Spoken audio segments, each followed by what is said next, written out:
Greetings, beautiful soul family. This is Tarun Hari here with another Too Much to Talk About. And today I am talking about a quick catcher on Vipassana. Why? The last interview that I had with Sister Marsha, I had to cut it short and I'm going to be playing the other bit, but she said something really important. That word Vipassana. It's been flying around the spiritual community like, oh, maybe I should do Vipassana. And not a lot of people actually understand. So I want to bring a little in-depth view to Vipassana. And maybe we should install it into the school curriculum. Maybe we should install it as a detox program that the whole of society should go through at least once a year. Something of some similar program, because we talk about health programs, we talk about detox, we talk about probiotics, we talk about blood cleansing, we talk about all of these things that deal with the physical body, but then we've got 7 other layers to deal with. We've got the metaphysical, we've got the astral, we've got the emotional, we've got the intellectual, we've got the soul body, we've got all these energetic points within us if we really wanted to nail it down specifically. And these also need detoxing. These also need cleaning up and cleaning out. And why is Vipassana a particular interesting approach to it? Because it nobody with no waste time thing, it just gets straight to the issue. Now, you might buy a new car. You buy the car, they deliver the car right at your doorstep. And the car, you turn the engine on, the first time it turns on, boom, you're a clean start. But even then, the manufacturer says you have to drive in the car to make it, because it's just been sitting stagnant. It's just like, just come off the shelf. So you have to kind of give it some motion, some activity. Take time, easy thing. Nobody jumping at the car and just jump on the accelerator and just and drive it out. Now you have to break it in slowly, nice and gently. And this way you get longevity out of the car. Also, they recommend that you bring it in for MOT every year. Now, with doing this and you build up a car history, you keep the value of the car high. You ignore these things, even the car starts to, you just start pop down and let you down. And when you are considering going on a journey, the journey now is harbored mentally. There's some obstacle type thinking, because you're thinking about the state of the car, if the car is going to make the journey. So your mind is more thinking about the car rather than the journey. To the point now, you're even considering other cars. They say when you're driving, it's more important to be aware of how other vehicles drive to keep your keep safe on the road. So now, in this way, already we're not the body, but we have to realize something even deeper. These energetic points that resonate within our beings is not the sum total of who we are. So bringing it down, even down to a neurobiological level, you're not even the mind. You're not even the mind. The mind is a tool of operation. Now, if the mind is cluttered, it's like the gearbox packing in. It's like you can't select the right gear to draw the right notion for the whole body, the whole rest of the energetic points to move along. So once the mind is out, everything starts playing out. Just like if you don't tune your spark plugs and the spark plug starts to misfire, then it's like everything else in the car has to suffer. Even you in the driving seat, you have to listen to the and you're there thinking about the car and the misfiring. And every time you stop, you have to make sure that you stop, you have to brake quick and then jump, put your foot on the gas for rev to keep the car in a certain thing, unless you could coast and cut the car out. So many things you have to be mindful of now. You're playing with the gear and you play with you slow down in a second gear or sometimes first, just to keep the engine going and you don't want to stall. So all these obstacles takes your mind away from seeing the journey clearly, even the destination. Sometimes, most of the times, dare I say, we jump behind the steering wheel and we drive from A to B and we don't remember nothing in between. Unless it's road rage, unless it's something out of hand, out of pocket. So when we're talking about Vipassana, I prepared a little slideshow to help break it down even finitely. So let me jump into that so we can get a deeper understanding and work off of the back of the analogy of you're driving a car, the spark plug's gone, the radiator gone, calling at the car, petrol's low, and you as the driver is thinking about all these things apart from the journey. You're thinking of other cars on the road while your car no good. So let's dive into this. Now, the other thing about our possessions is that we never find fault in our possessions. Our possessions in our minds are perfect. And somewhere along the line, we want reality to bend to our imperfections. We want reality to bend to the state of our car.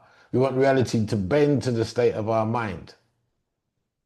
And this way we're warping our reality. And when we talk about Vipassana, experiencing reality as it is, it's a very deep concept because it's not focusing on the journey anymore. It's looking at the state of the car. It's looking at the state of the vehicle and the driver in the vehicle, what he is able to prospectively hold in his mind while he's driving the car. And if he's worried about the car and he's worried about other drivers on the road, the condition and all of these things, it's not going to be a pleasant journey. So let's break down the word Vipassana first. And if we look back at the history of the word, it actually comes from a Sanskrit word, which is Vipassana. Vipassana is a classical Sanskrit term formed from the prefix vi and the verbal root pas, to see, behold. And this over time ended up in the later language known as Pali, which is a familiar language in the Buddhist territory, very similar to Sanskrit, but it evolved to Vipassana. The term comes from early Buddhists and is rooted in the Buddhist teaching that liberation arises from directly observing the changing nature of body and mind. So, what could that actually look like in deep detail?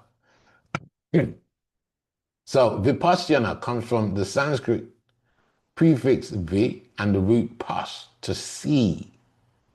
Literally, the prefix gives the sense of seeing in a special or distinct way. Now, there's a saying, or there's a phrase, you saw it, yeah? You saw it, yeah? But did you look?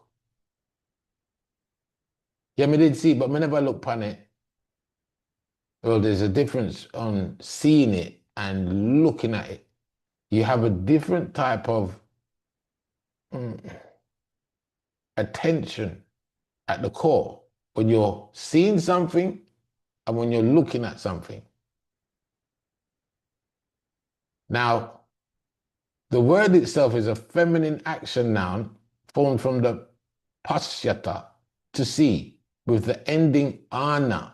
In Buddhist Sanskrit, it refers to a specific kind of contemplative seeing, later mirrored in Pali as Vipassana. Contemplative seeing. Now, in the heights of, if you want to call it, awareness, this could be described as dynamic stillness. So there's a part of you that is always contemplating, even though you may be seen busy on the outside. So it's not that the mind is caught up on the activities and you're drawn up or outside. You're always in a space of contemplation. You're always in a space of contemplating your inner abilities, your inner state of awareness, and your ability to respond rather than react. And this is a key component, because when we find ourselves out of react, we're out in a space of out of the ability to respond and in a space of reaction, then we're flying far away from the sweet spot of being. And in this, we end up quickly into fight or flight. Quickly, very quickly. So contemplative seeing is almost like a safeguard to keep yourself out of fight or flight, number one. And number one, when we're looking at these concepts of fight or flight,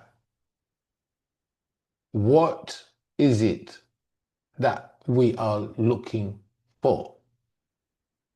What are we looking for? Most of this boils down to some concept of security.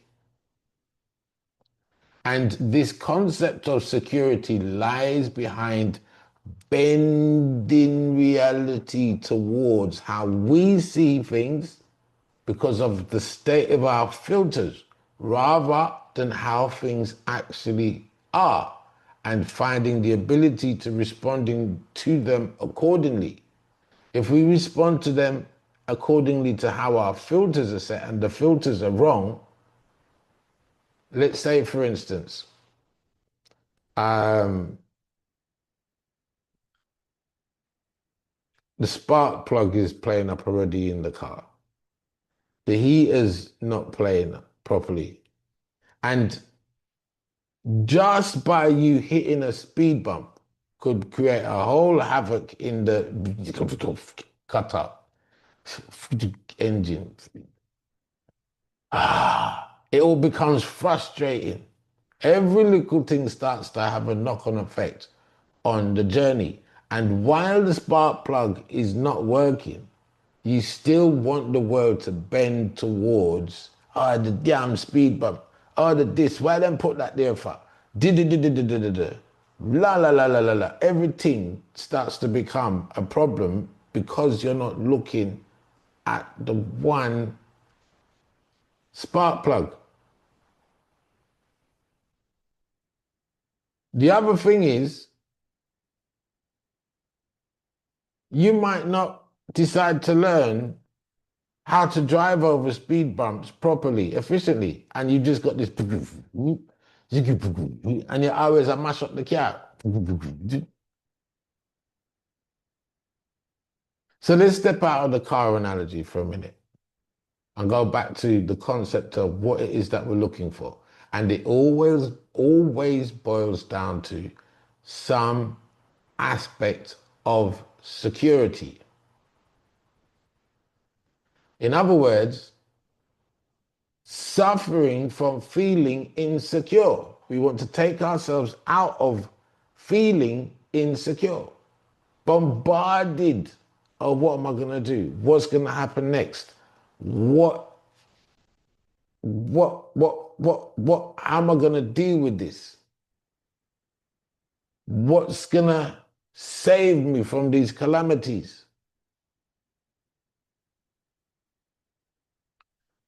Now, while this is going on, there's another thing that's tuning the concept of your insecurities.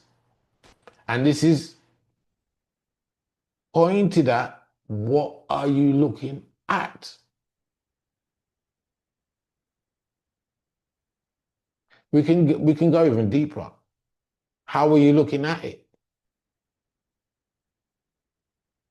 What are you looking at and how are you looking at it?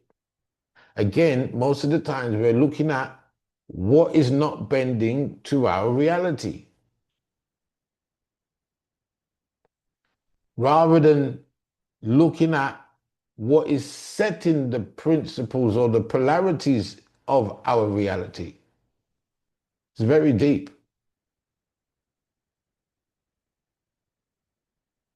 What are we looking at?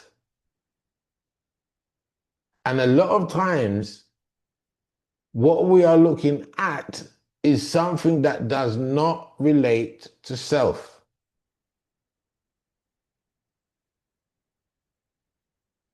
Even our habits and our cravings and our desires and all of these things do not relate to self, because self, in truth, doesn't want any of these things. Self isn't looking for none of these things to see clearly. This is the point. In other words, if you're looking at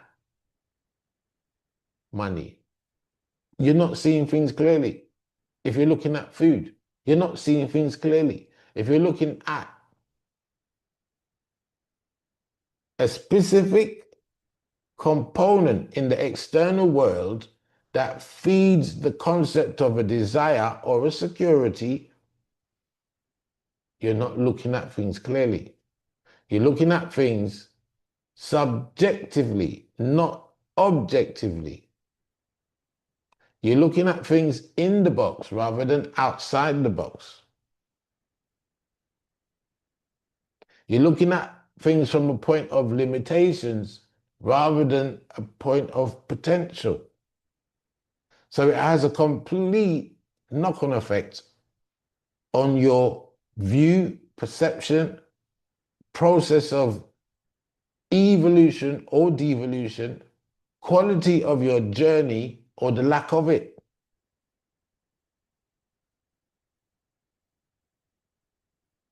And this is the problem. Most people, in fact, everyone finds exactly what it is that they're looking for, and then they complain, this is not what I was looking for. And they complain, how comes this keeps happening to me? And they complain, where can I find what I'm really looking for? Most of the times we find exactly what it is we're looking for, but then complain about the outcome. This is not quite it. In fact, this is far from it. How am I ever going to find my true,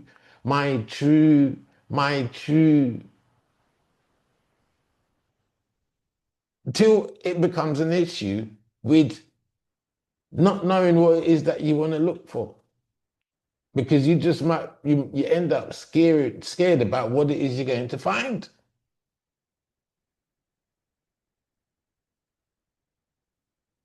And then you have to ask yourself, how is it that I keep attracting this outcome in my life, in my circumstances? What is it?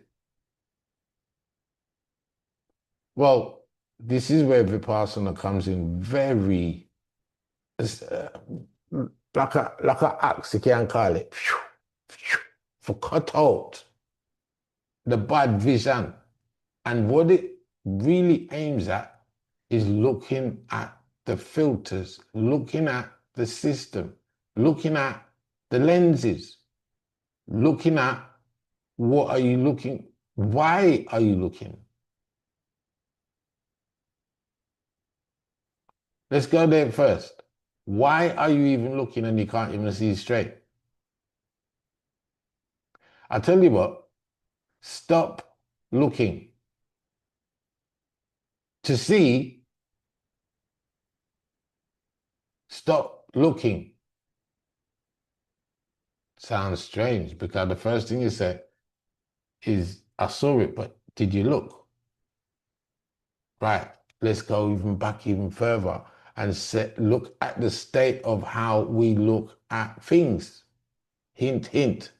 Look at the state of what we are in before we take on the process of observation.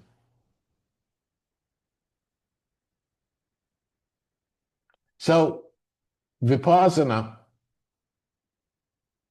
is a process to first just be. Just becoming to be. Just like when you was a baby and you just come and you feed and your belly nice and everything and you don't want nothing in the world. Not that you become, you know, baby like in your state, but in your resonance in terms of your spiritual signature or your energetic signature, it's a completely different space. When you see a newborn baby, it's like, oh wow, the energy. Oh, this is beautiful. Energetically, it's like you're feeling something that you can feed off. And part until it start doodle, until it start cry, until it start change, till it want change, everything's hunky dory. The energy that the child gives off is feeding the soul with something, and you can't even figure it out. But you have realized that that is your, you've completely forgot, should I say, that this is your initial starting point. And when you go back to that point, your magnetism,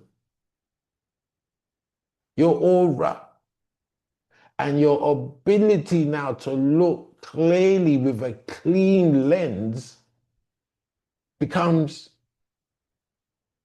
finite. It becomes super sharp. It becomes appropriately fine-tuned. So we have to look at the things that distort the lens.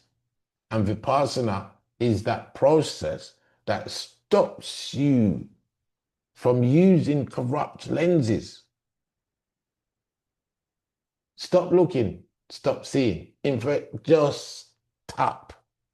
Stop. And there's a thing. Uh, when we look at the word spirit, we could literally describe it as spiral.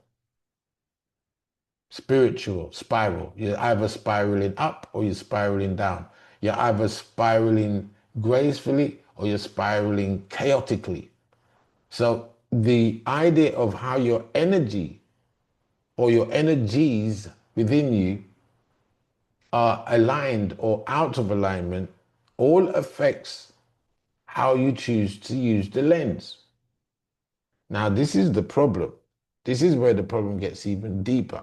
Because when you cut you out of the picture, which we normally do for the sake of having the mind being the master and the mind keeping the real you way in the background, and the mind is already found a way to juggle with the misfiring of the whole, if it's the emotional, the intellectual, the physical.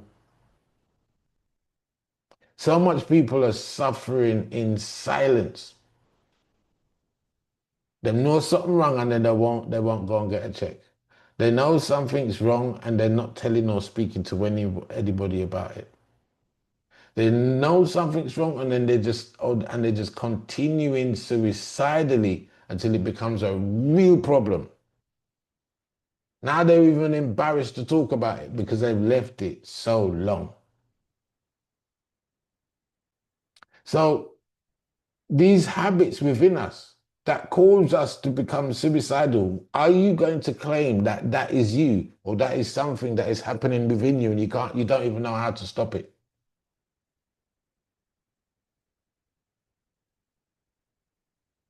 You don't know how to, well, this is it. Vipassana will ensure that you stop it from day one because there's no activity to be getting into. There's nothing to trigger,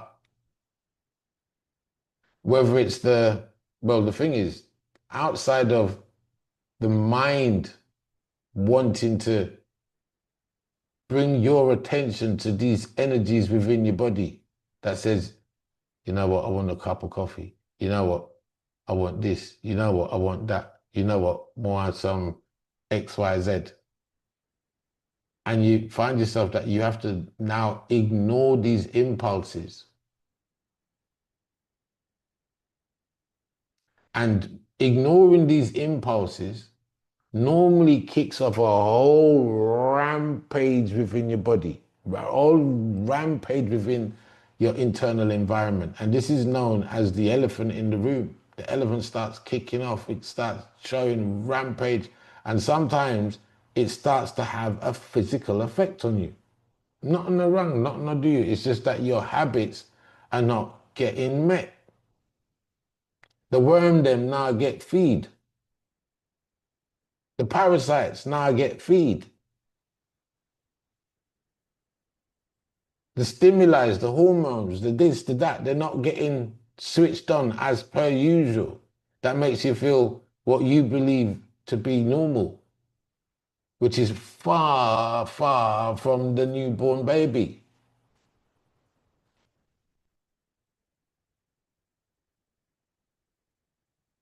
And to break down all that conditioning quickly, that takes a lot on your behalf in that commitment. So what we have to realize is that you can find what you're looking for under the concept of paying attention.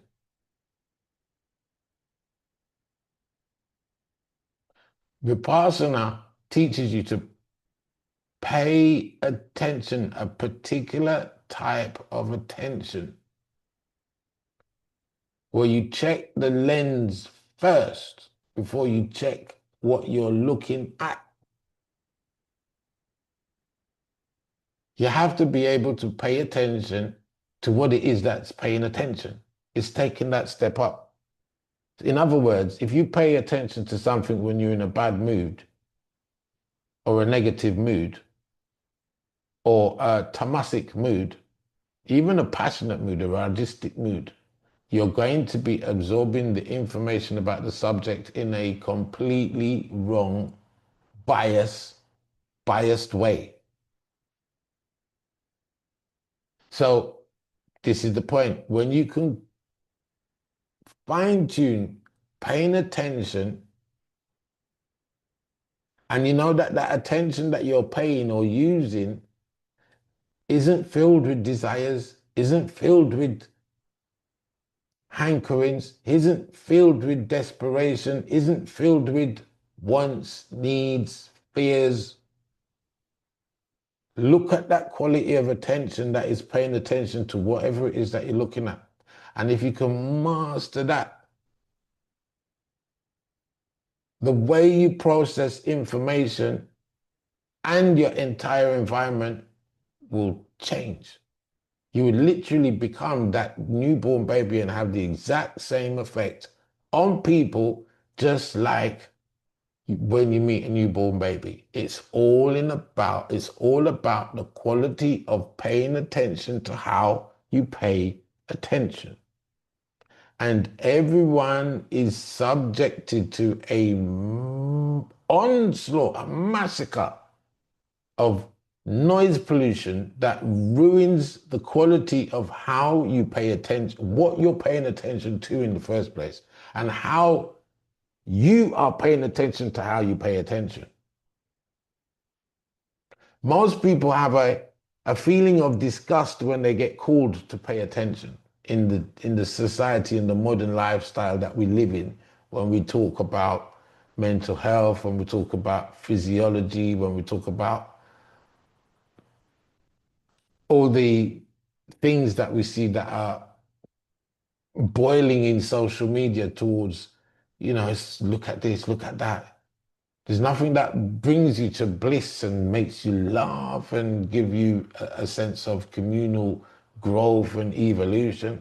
If it isn't something to frighten you, shock you, fear you, most of the stimuli that is used on social media is to pull you again, to ruin the quality of attention, that your response becomes reactive. So you've trained your whole being into ruining the quality of how you pay attention. Because that's the first thing to recognize in the state of someone's being. You have two people, one is vexed, the other one is laughing at the situation. The vexed one is vexed over the person that's laughing. The person that's laughing is laughing over the person that's vexed.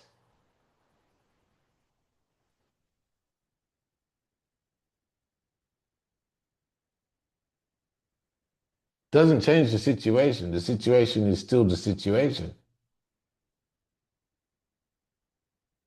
The outcome could be exactly the same for the two people that are looking at it.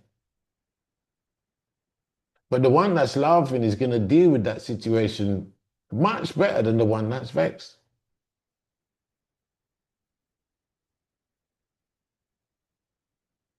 There's something powerful about laughter. It's not that you just find it funny. There's something powerful, even in smiling, that it turns things on. It turns on hormones. It balances things. It really does. Laughter is a very powerful healing aid. When you laugh, your whole system is shaking, your whole system is coming alive. It's almost like Kabal Pranayama, fast speed, like that's like clearing out but when you all the lower chakras are getting enriched, the blood flow, the energy. So and it again, it rises your energy to be more closer to the heart energy, finding ananda in your actions. So when you act and you think and you move in your accordance of the sweet spot, you're moving as if God has directed you to move, the universe has directed you to move like that. You're moving in a completely different manner and you're having a completely different effect to everything around you. Very deep. So when they say the devil is in the detail, most of the time we don't look at the things that are polluting our state at the core. We're overriding it. We're just passing it by and leaving it to keep doing what we're doing. And every now and then, the biggest word right now in society is detox. It's like the fact, detox. Yeah, we got to do a detox. We got to do detox. But the problem is you do the detox and you fill it right back up with the crap. You fill it right back up. Now, yes, the journey, you're in the car, it's going to take mileage and all of these things. But if you pay attention to the detail, you make the ride smoother, you make the life of the car, you give it more longevity, you give it more value. And when you overlook looking at the details, it will pop you down. This is where the devil rises because you paid no attention to the detail. This is where negativity rises. This is where tamasic energy rises because you paid no attention to the detail. And this is when it will come, when I'm saying it, that's where it come bite you on your backside because you wasn't paying attention to detail. Now, again, we have very little time in the way how the fast-paced nature of society is that it really does affect, like the biggest problem right now in the Western world is insomnia. There's not even, we have the capacity to uh, process 94,000 thoughts. But right now, that gone up. We're processing so much more, especially with the bombardment of social media. And the problem is, none of it is sticking to memory. So we're overriding the mind, we're overusing the mind, we're overprocessing the mind because we're always flipping, we're flicking on this, looking at that, blah, blah, blah, over there, we're over there, over there. We're not even nurturing these thought processes for no longer than 7, 11 seconds. They're not going in and subjectively growing within. We're just literally flicking from thought. I don't like that thought. Yeah, down, up, down, up, down. And all of this thing is creating habits of stimuli reactions within us. So we're consistently looking for things to stimulate how to think. We're not even thinking for ourselves no more. We're looking for things to stimulate how we think, which is now double crazy. So the modern mind is constantly pulled in many directions, flooded with notifications, responsibilities, and rapid shifts in attention. With work, social pressures, and digital noise competing for space, our thoughts rarely settle. It's like, I call it mind farting. It's just going, it's like, it's too much. This ongoing busyness can leave us feeling scattered and mentally tired, even when we're not physically active. Most of the times we can't even go out of bed because the mind is over processing too much things. And because we haven't committed them to A, either memory, or B, writing it down, because of the digital space, we're leaving it all in the digital domain and we've lost that concept of committing it psychologically, either by pen to paper, write it down and leave it and leave it till tomorrow. Now we're there processing, we can't, and the mind just does this. We don't know how to settle the mind. And again, these things are sometimes even stimulated by what we're eating or not eating. Cravings. We get jammed into a gear of craving, you find that, and it starts to have a domino effect. You crave for one thing, then it's craving for two things, then it's 5 things, then it's 10 things, then it's 100 things. Until you become this craving thing and you don't even know what you're craving for, but you're stuck in craving mode. And you don't even know what you want. You just crave, you just, I don't know. I don't know. But I know I want something. I just don't know what it is. You're stuck in craving mode. Gearbox, jump. So in this environment, finding moments of stillness or clarity has become increasingly difficult and increasingly important. Now we chuck it up on top of that when we look at the habits that this modern day lifestyle causes or affords. Modern life doesn't just shape our habits, it hijacks them. It hijacks them. A lot of commercial businesses, whether it's TV, whether it's TikTok, whether it's Netflix, they put a lot of money into holding your attention to the screen. Now don't go, we've got something for you. Now don't go, just scroll one more. Now don't go, now you're gonna find something. Now you're gonna find the right program for you. Don't go, look at just for you. We picked this selection just for, they put so much money into keeping you locked in the screen. And sometimes they think, yeah, I just need to unwind. Let me just watch some TV. You think you're unwinding. You're getting wired. You're getting wired. You watch a Netflix one series, yeah, it finished 40 minutes, so right at the end of the scene, like, oh man, what? I'm waiting to just watch a piece of I just watched the beginning of the next one. And you watch the beginning, you find that one, the world thing play out, a 2 series, you just gone. So you get hijacked. We're trained to crave constant stimulation, and it doesn't stop at screens. Caffeine to speed us up, alcohol to slow us down, sugary and processed foods to keep us hooked, and drugs, legal or not, to fill the gaps.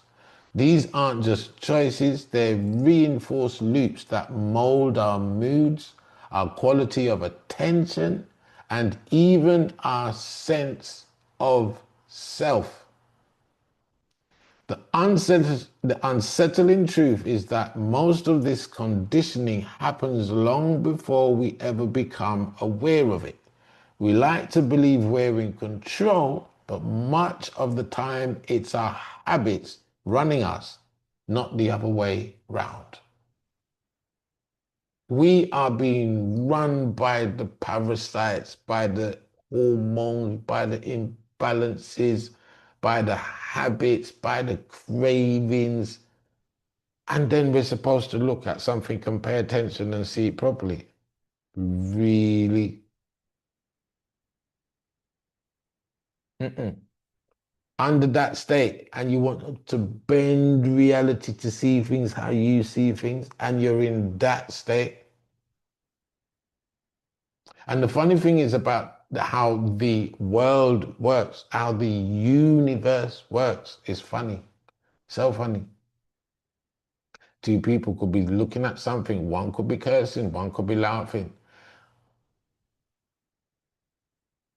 The world presents itself to you just the way you expect it to.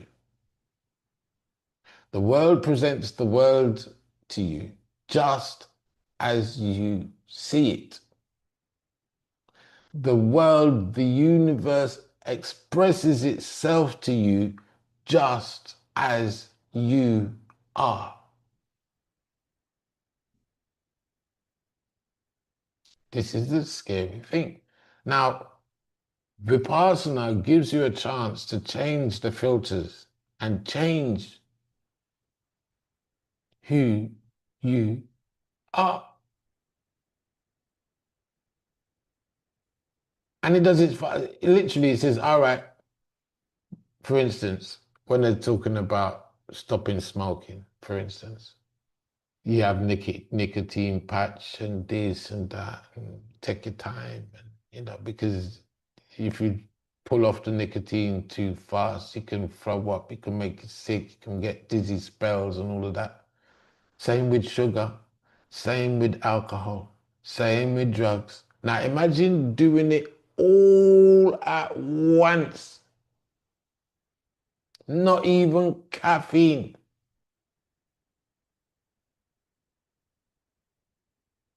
Not even yeast. Nothing that disturbs the equilibrium of the body that brings it towards a negative state. Nothing. Not even pepper. Onion, garlic, out. And again, you'll probably be fasting. In other words, your last meal would be midday. You'll be up at 4 o'clock, sunrise. You'll be forced to follow the extremities of the circadian rhythm. In other words, you get up at the right time, you go to your bed at the right time. And in between, you do nothing but bring your energetic self back to its true original state, like you just come out of the wall. Desensitize.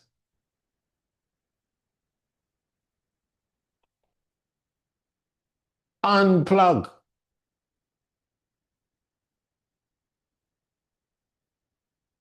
Detach. Sacrifice. And when you look at what it is you're sacrificing, these things are making a sacrifice out of you. They're destroying you. But because you're leaving the details out, you can't be bothered. The devil's in the details, or the lack of paying attention to it. That's when you're gonna get bite. And most of the times you're getting bitten there most of the time, if not all the time. So Vipassana is about sealing all these gaps and cutting all of these vibrations out and becoming whole again. So you can destroy the space of the inner conflict, the biggest thing. You have to go in and destroy the space where inner conflict happens, because if that's where the spark plug needs changing. That's where the gearbox needs sorting out. That's where the new clutch needs to go in. And you have to stop driving the car. You have to bring it it have to go up on the ramp. It have to empty out. It have to when you see the car getting dismantled, you're there looking at the car thinking, oh boy. Now, when the car goes in for a deep check and all of that and it's up on the ramp, you can't drive it. When you go on the MOT, it's funny because even when you go for an MOT check, you'll get impatient, like, hurry up, go. How long is it going to take? Shouldn't be nothing.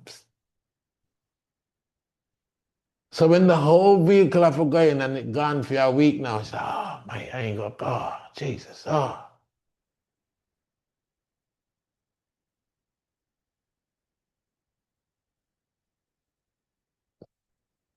Some people will say, go and have two cars.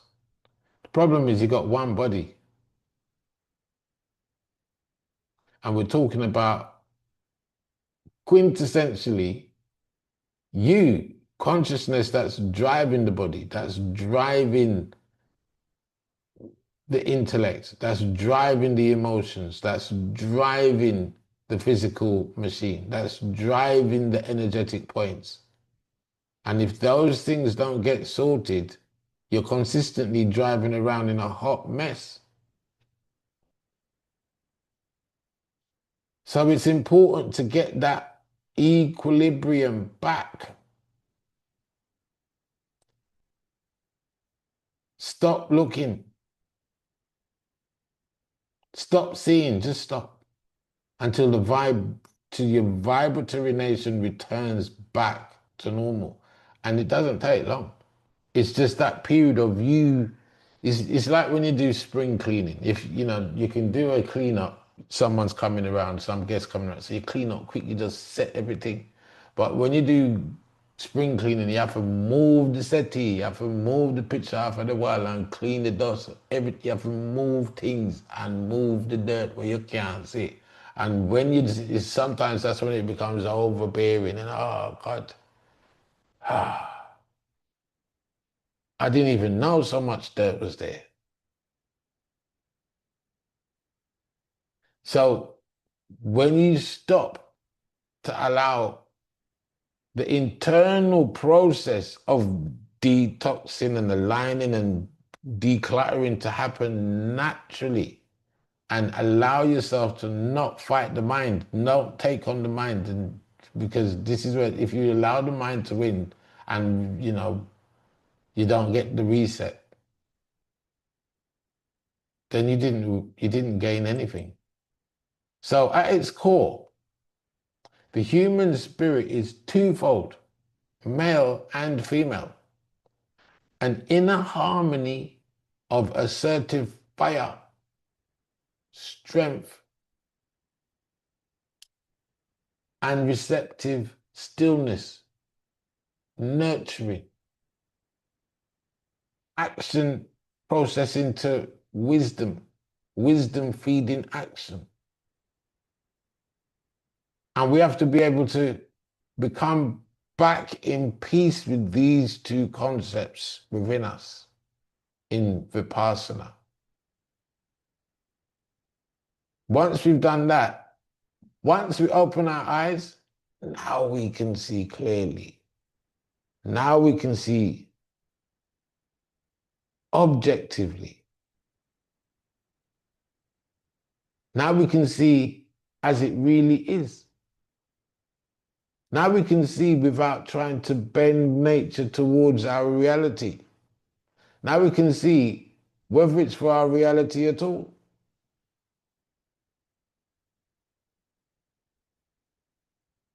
And what's more powerful is in our ability to see at that level with that contemplative stillness.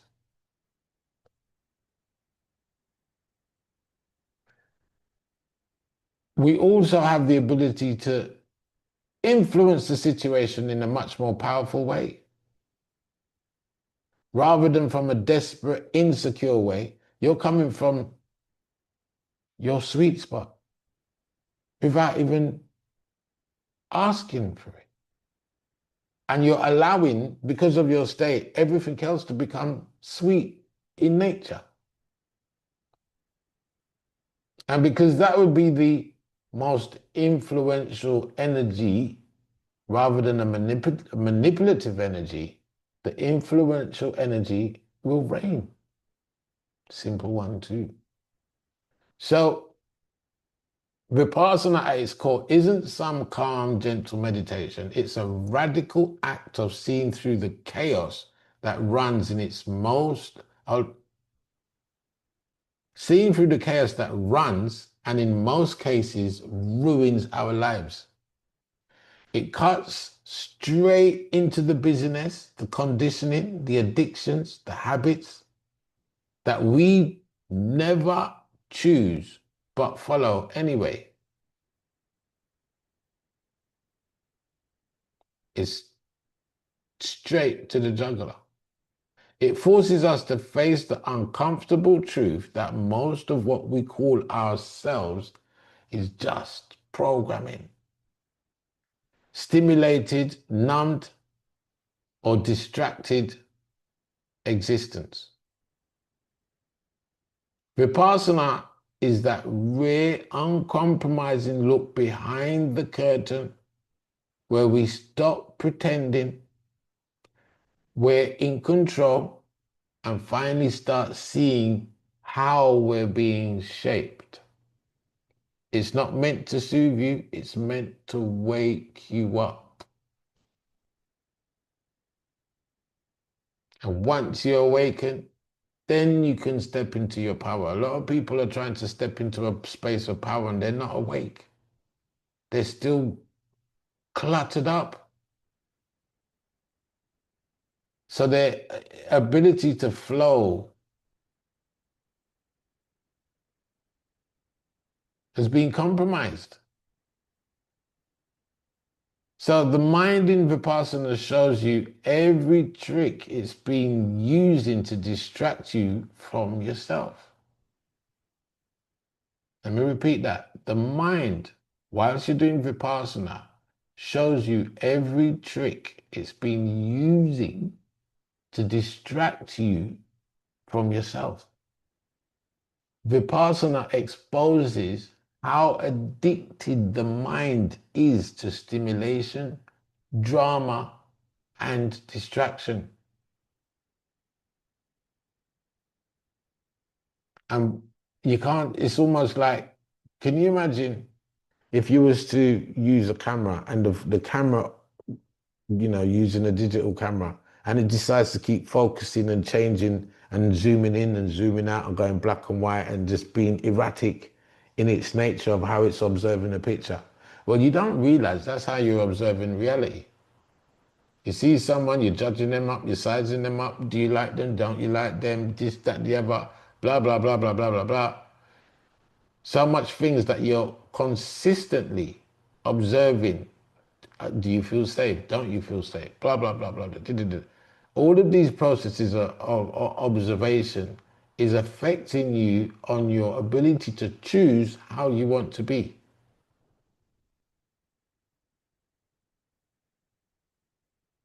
You're looking for stimuli to look to what's the word? Manipulate you into a state of being, rather than you choosing by default your best space of being and influencing everything from there. So The mind resists Vipassana because it senses what you're about to learn, that it's not in charge. You are. The mind will bargain, threaten, complain, and seduce anything to avoid being seen by its true nature. And I've said this many times, the mind is not your best friend, especially if you don't have it in control. That one could be the demon in the pack right there. That one could be the one that is holding up the major nuts and bolts of your wall to defiance. And addressing that is the biggest challenge,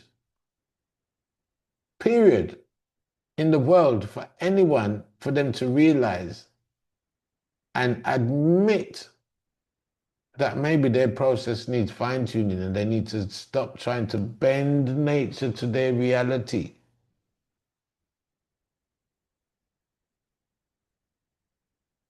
Take control of the mind.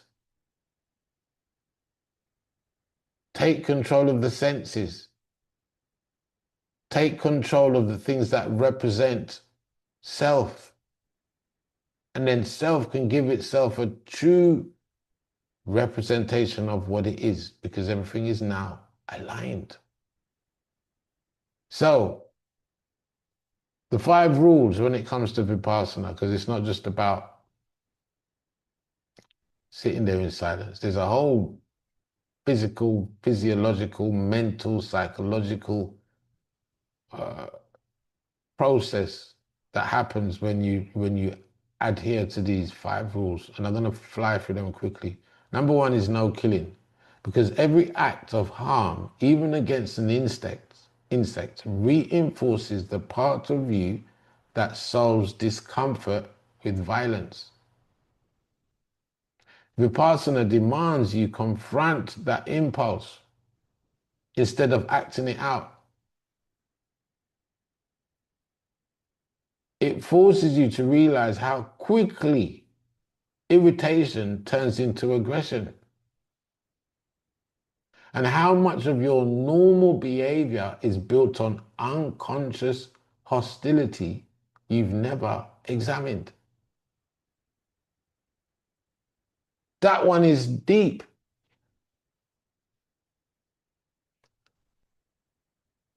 Because, okay, even of recent, I've been very conscientious of, again, that level of awareness. And one time this year, I think it was a dragonfly, and it looked like it must have broke a foot or something. Was it a dragonfly? Can't remember. And you want to see me? I take like, no, I feel sorry for it. It's a big, I think it's a dragonfly. I'm quite sure. And I'm there on Chat GTP. How can I help a dragonfly? It looked like it's broken its foot. I've become really concerned because it couldn't fly. It couldn't. I think it broke its wing or limb or something. And from since then, I've been really observant of, okay, yeah, that animal isn't actually trying to harm me. Let me, instead of killing it, let me just shoo it out like if it's a fly. Let me see if we can shoo it out of the room. But if it gets too annoying and misbehave, I'll zap it. But then even that, I'm like, oh, maybe I should. I don't know. I've got to cut this out. I've got to find a way, keep the screens up so that the flies don't come in the first place. So in this way. So my whole, if it's a mosquito, nah, it's a threat. That dead. I mean, you pray for it after. But that concept of just killing for killing's sake, killing little things for killing's sake. It's like an unconscious signature right there. It's a little telltale sign. And how much of our normal behavior is built on unconscious hostility you've never examined. So if you're the type of person that love to just kill, kill, kill, and kill, y'all kill fly, y'all kill this, y'all kill that. It's like you don't realize how much unconscious hostility you actually hold.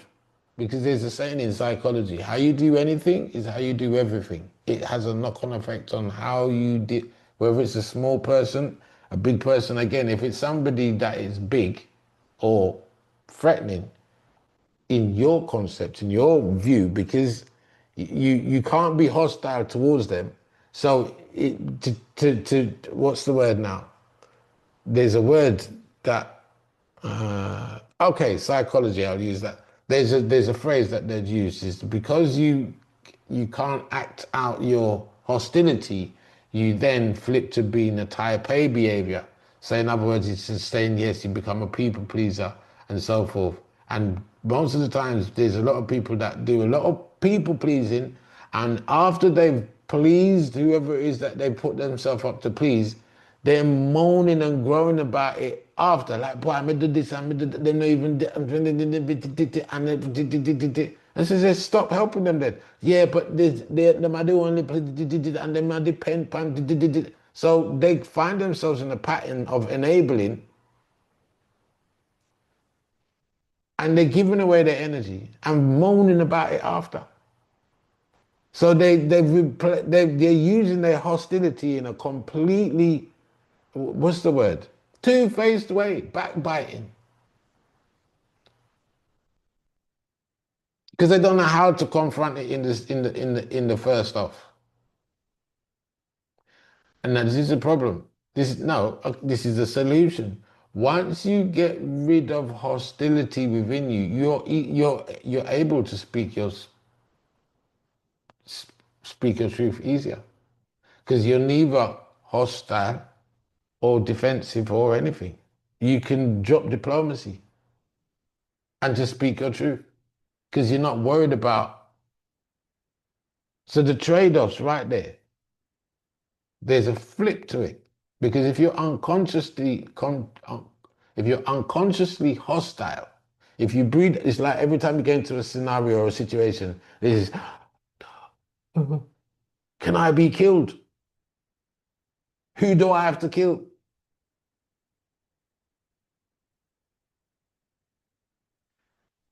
No stealing, number two, because taking what isn't yours, attention, time, objects, reveals how hungry the mind truly is. It exposes the quiet greed that drives so many of your choices. Vipassana makes you watch the raw craving behind every I want, stripping away the polite stories to tell yourself about the being a good person. Let me highlight. Most of our cravings, most of our desires, most of our this, most of our that, like I said previously, we give them title. Even if it's popping us down, we say, because it's a part of us, we give it some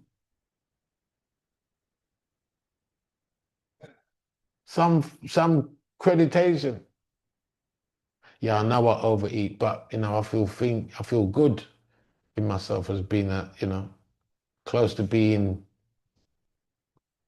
slightly pre-diabetic, but I'm good. I know how to keep myself. Yeah, I know I eat too much sugar, but I have to give myself a treat every now and then. Yeah, I know but it's me. I'm just good and blah blah blah blah blah blah. So the way how we cover up, we ignore the details that are killing us. The more that these things, we are holding on to these concepts of self with these rotten filters and still labeling ourselves as good people. Yeah, I'm good. Even though I've got this bag of fuck, I'm good. I'm great. I'm good. I'm the best type of person you want to meet. If everybody else was in the world was like me, would it be a nice place? However, I can tell you I'm a good person. This is deep. So we have to look at this thing and Why is it anchored to the concept of stealing? Especially in this society, most people want things without having to work. Quick fix, this, that, and the other.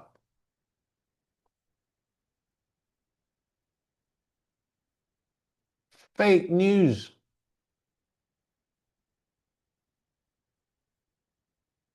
fake links.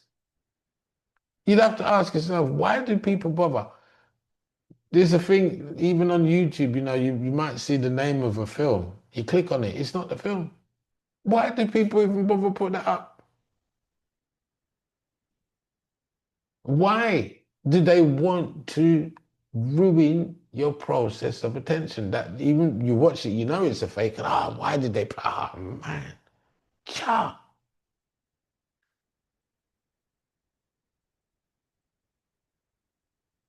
stealing, stealing energy, stealing attention, stealing time. Everybody's doing it.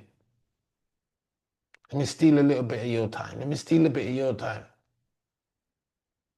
In other words, everybody's out to get and not looking to give. And when you're out to get and not looking to give, surely you're a thief. You have to give of substance to receive in return. But no one don't want to give, they want to get. So it exposes the quiet greed that drives so many of our choices. Let's move on. No sexual activity, a big one. Because sexual desire is one of the mind's most powerful distraction engines.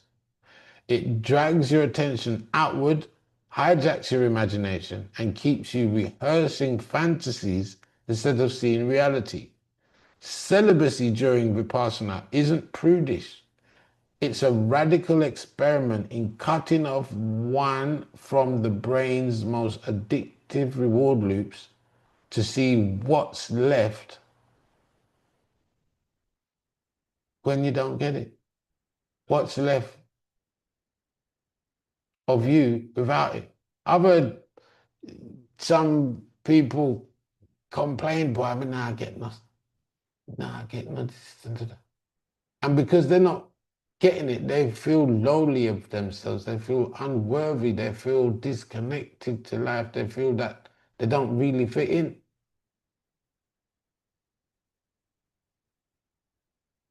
Because that yearning towards that whole act, again, is messing up the lens.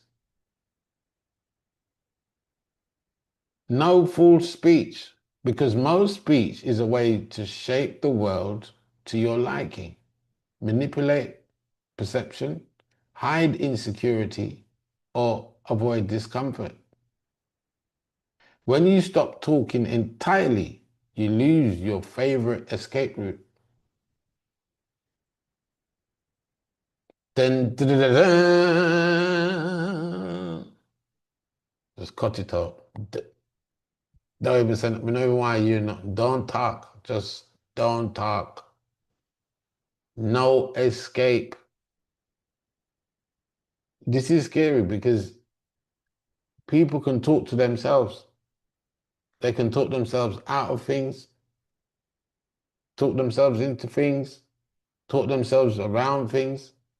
And sometimes when the mind is busy, one time I, I must have been, and I'm out here in Portugal by myself at the moment. I wake up one morning and I must have gone through the day. I still hadn't gotten the phone. And I had to stop and think, hold on a minute, but there's nobody here. How come my mind is so busy and it feels like the house is packed up? Hold on, there's nobody here. But I actually feel like,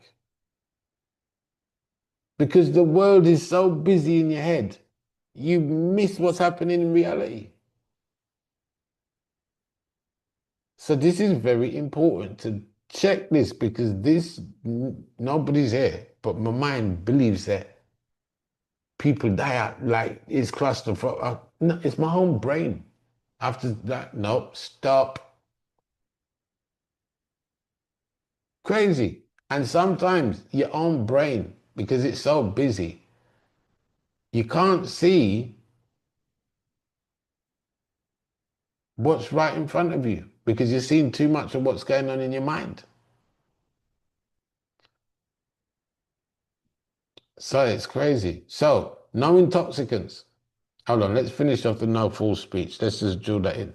Because most speech is a way to shape the world to your liking, manipulate perception, hide insecurity, or avoid discomfort. When you stop talking entirely, you lose your favorite escape route.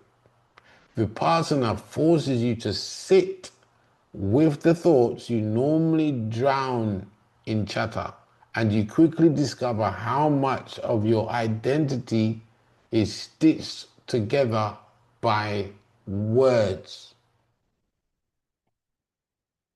This is why it is said in psychology and many other branches of inner work, be careful of what you say to yourself.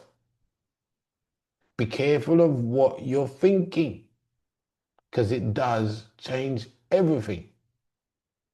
It can literally kill you.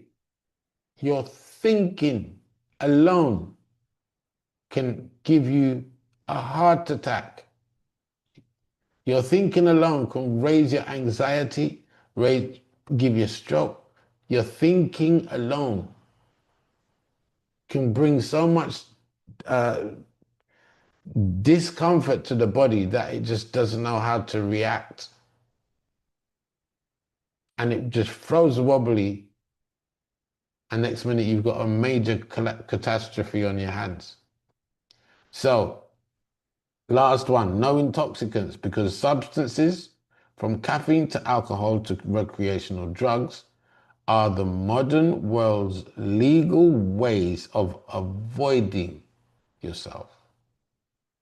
They smooth over discomfort, blur the edges, and numb what you don't want to feel. Vipassana removes that option. You face the unfiltered mind, sober, raw, and unedited. And you learn how much of your life has been chemically softened to avoid truth. These perceptions aren't about morality. They're about taking away every place you normally hide.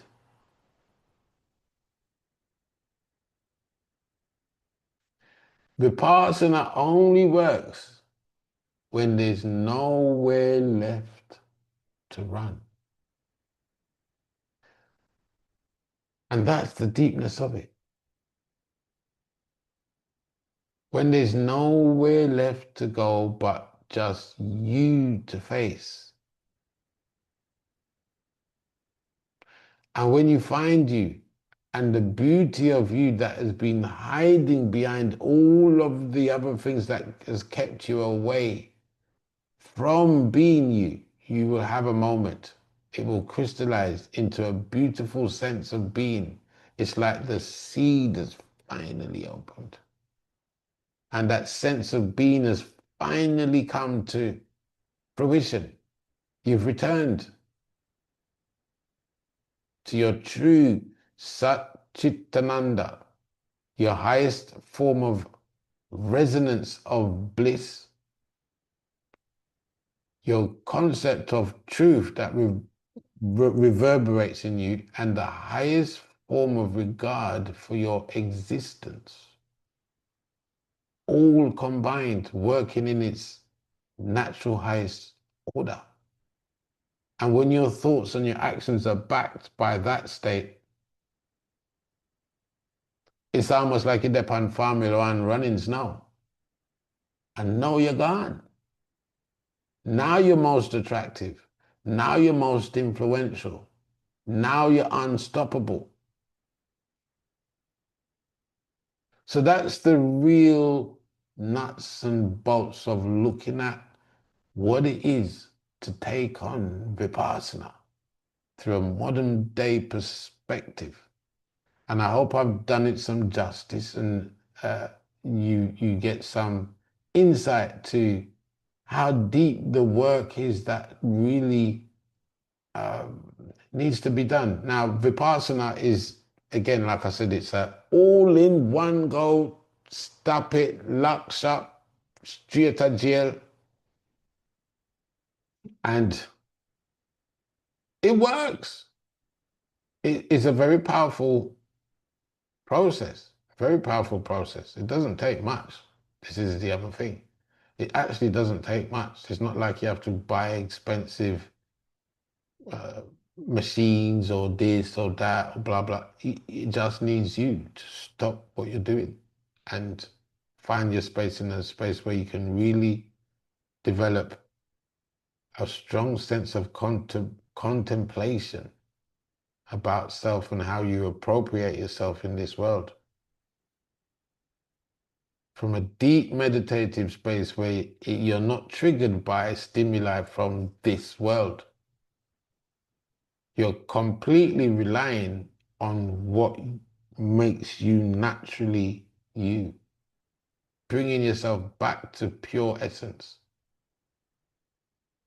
And then you're plugged in. And then you can taste, you can feel, you can resonate, you can be.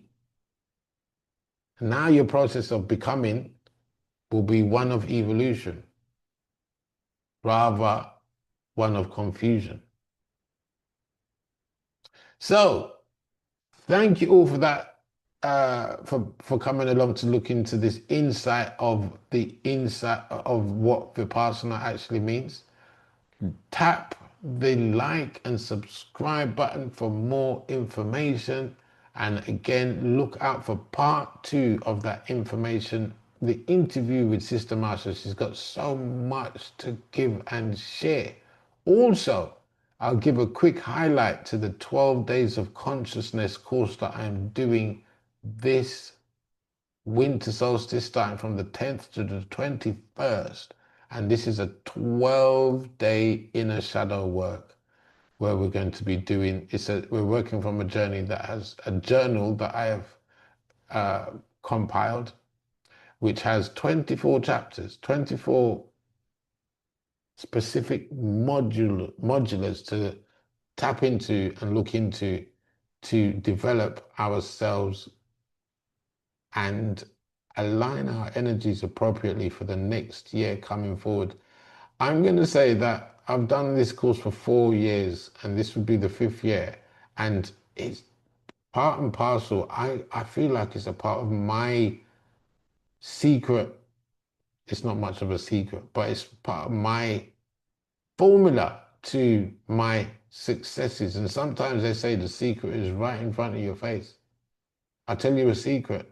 For potential growth, join the 10 days, the 12 days of consciousness that starts from the 10th to the 21st, which is when it finishes on the 21st, is actually the first day of the winter solstice. So it's an ancient system that I'm actually working from that goes all the way back to Kemetic, right back to Bantu and Ashanti days. The first original print of the Stonehenge circle that represents the psyche of man and the winter solstice and the whole program that leads up to it and after it. This is what the 12 days of consciousness is all about. Instead of the 12 days of Christmas and you jump on that train and end up at Boxing Day, join the 12 days of consciousness and make something great of yourself. So I'm going to leave it right there, beautiful souls. Stay bold, stay beautiful, and stay on the best side of being you. Namaste.